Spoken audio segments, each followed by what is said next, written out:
কিছুক্ষণ আগে ভিডিওটা আপলোড করছে, এত পরিমাণ ভাইরাল হবে কেউ কি কল্পনা করছে? কি আছে ভিডিওটার মধ্যে সবাই একটু দেখবেন। আমি এখনই প্রমাণ করে দিচ্ছি যে মা বড় নাকি বউ বড়।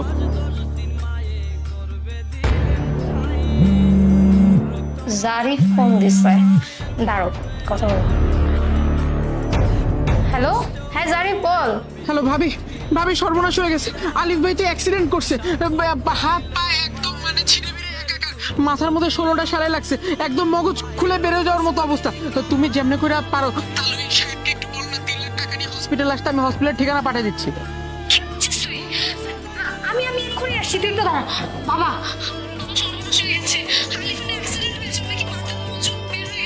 চলো এক্ষুনি 3 লাখ টাকা নিয়ে আমরা হাসপাতালে যাবো, চলো। আরে বলছিস কি তুই? বস, আগে ঠান্ডা হোক। কথা বুঝতে পারছিস কিছু?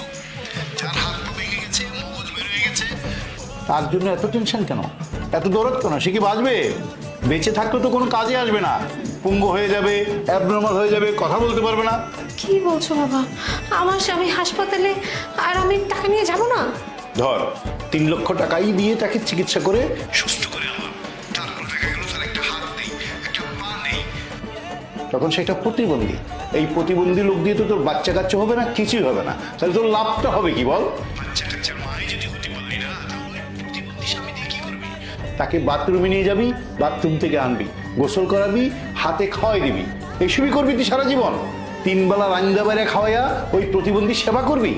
শোন মা, ওই ছেলের জন্য তোর চোখের পানি ফেলতে হবে না।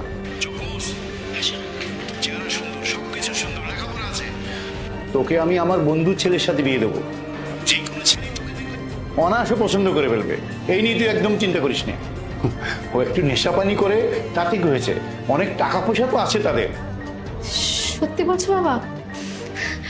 আমার আবার বিয়ে হবে, আমি ওর মতো করে সাজবো, আমার গায়ে হলুদে কত মানুষ আসবে, আমি নাচানাচি করবো। শোন, সবই হবে তোর, তুই একদম চিন্তা করিস না। তোর বিয়ে দেওয়ার সময় আমি 10টা করে জোগাড় দেবো, এলাকার সব মানুষকে খাওয়াবো, ধুমধাম করে তোর বিয়ে দেবো। এই শক্তি একদম মাথায় আনিস না। তুই ভিতরে গিয়ে তোর গয়নাগাড়ি যা আছে, টাকা পয়সা যা আছে সব নিয়ে আয়। ওরা হাসপাতাল থেকে ফেরার আগেই আমরা এখান থেকে চলে যাবো। ঠিক আছে বাবা, তুমি একদম ঠিক বলেছো। আমি এক্ষুনি আমি পালিয়ে যাচ্ছি।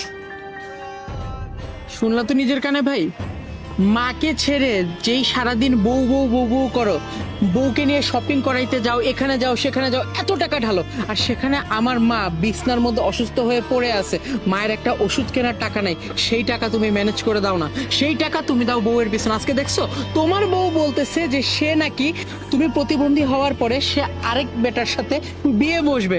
এবার দেখো এই সেম কথাটা আমি আমাদের মাকে ফোন করে বলি, দেখো মা কি বলে।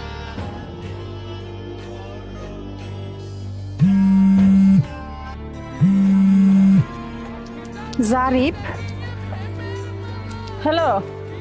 হ্যালো মা, মা আমার যে বড় ভাই আছে আলিফ ভাই, আলিফ ভাই তো অ্যাক্সিডেন্ট করে একদম বেডে শুয়ে আছে, মগজটা বের হয়ে গেছে, হাতটা একদম মানে ছিলে গেছে।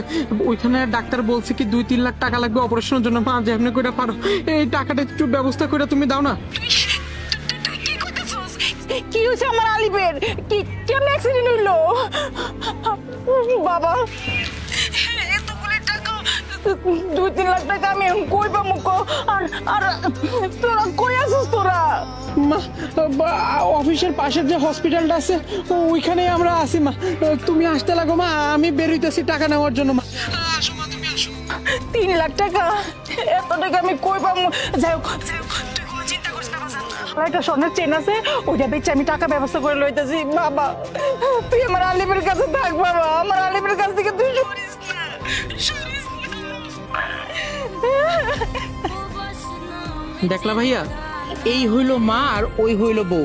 তোমার বউ বললো যে আরেকজনের সাথে সে বিয়ে বসবে, তার বাবাও সেটাতে সাই দিল, আর মা তার কাছে ওষুধ খাওয়ার মতো টাকা নেই, সে বললো 2-3 লাখ টাকা নিয়ে আসছে তোমার চিকিৎসার জন্য।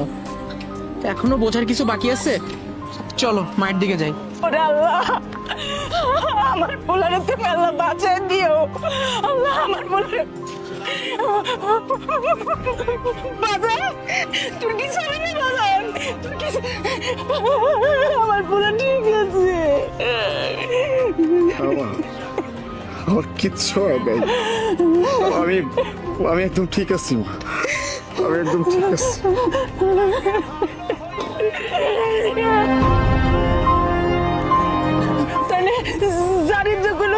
তোর মাথার মজক বেরিয়ে গেছে, তোর পাটা সবকিছু কেটে গেছে, এটা কেন করলো? মা, আজকে আমার ছোট ভাই আমার চোখ খুলে দিছে আম্মা। ও যদি আজকে এই কাজটা না করতো তাহলে আমি আজীবন একটা ধোকার মধ্যে থেকে যেতাম মা। আজীবন একটা ধোকার মধ্যে থেকে যেতাম। তুমি চলো আমার সাথে, আজকে সবকিছু আমি ক্লিয়ার করে দেবো। চলো আসো। বাবা চলো, আমাদের সব শুনে শেষ। দাঁড়ান, কোথায় যাচ্ছেন?